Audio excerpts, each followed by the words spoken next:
Alright guys, welcome to this page of notes. Here's what we're going to do. We're going to finish up this set of videos by just trying a couple more of these matrix equations to solve a system. So let's just jump right into it. Like we said before, here's how you find the values for the variables. Our variable matrix x is going to be equal to the inverse of our coefficient matrix, so A inverse multiplied by our constant matrix, which is B. So I just need to find, right, the trickiest part here is finding A inverse. So let's go ahead and find that first. Well, matrix A is my coefficient matrix. So that's going to be 3 minus 1, 7, and a negative 2. Well, remember the way that you find A inverse is by simply taking 1 over the determinant, so 1 over.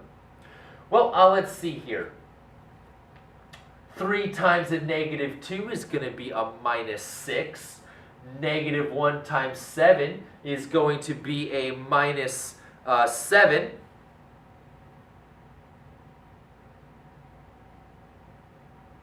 Wait, yeah, 3 times the negative, so minus 6, minus 6, minus 7, add the opposite, so I have negative 6 plus 7, which would be 1.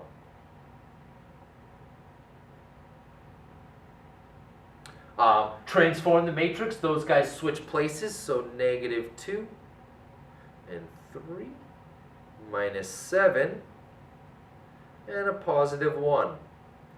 Well, here's what's nice about this one, actually. This one's pretty easy, which is why I wanted to double check my math. I'd hate to do something, an easy one, and have done it wrong. Here's what happens.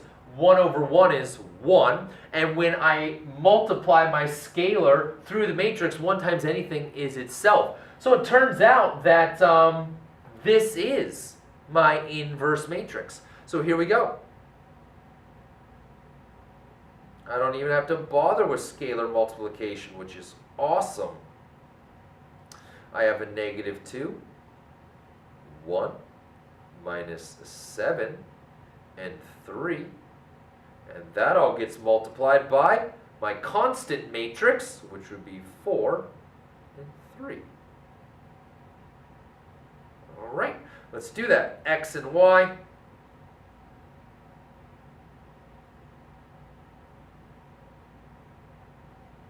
Let's do a little bit of multiplication here. Here's what we get. Negative 2 times 4 is going to be a minus 8. Negative 7 times 3 is going to be a minus 21. So I have negative 8 plus a minus 21. Okay. 1 times 4 is 4. 3 times 3 is 9. And here's what we wind up with. Ooh, it looks like we're going to get nice numbers this time. Negative 8 plus a negative 21 should be minus 29. And 4 and 9 should be 13. And there we go. I got myself my solution.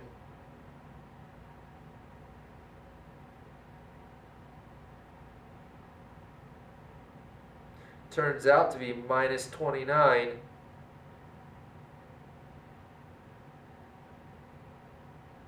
13. One more here for you guys. Let's run through this one real quick, see what we get. Again, in order to find my variables x and y, my variable matrix is going to be equal to the inverse of my coefficient matrix, which is A inverse, multiplied by my constant matrix. So let's go ahead and find A inverse. Well, A would be equal to 4, 8, minus 3, minus 6. All right, so to find A inverse, I have to do 1 over the determinant. Well, 4 times a negative 6 is going to be a minus 24. 8 times a negative 3 is going to be a minus 24. I have negative 24. Careful, watch the signs. Minus a minus 24. you're going to add the opposite, and you wind up with 0. What's my problem? Well, I have 0 in the denominator, which is not allowed. That is undefined. And here's what it means. What it means is that your coefficient matrix does not have an inverse.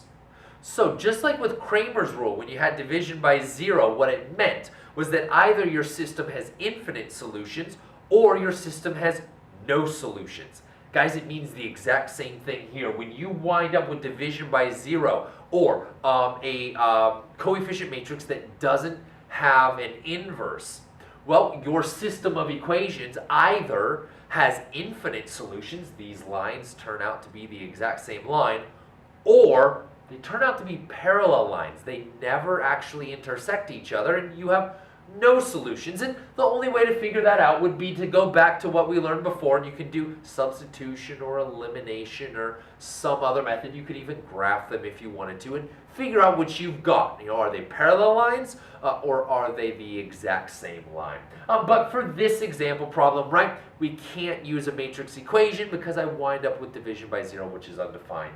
Guys, thanks so much for joining me for this set of videos. I really hope you enjoyed Section 8 here out of Chapter 3. Matrices are a really, really awesome tool that we've got in algebra, specifically to help us solve systems of equations. I hope you had a good time. I sure did. And I can't wait to see you in the next section. So, I'll catch you guys later next time.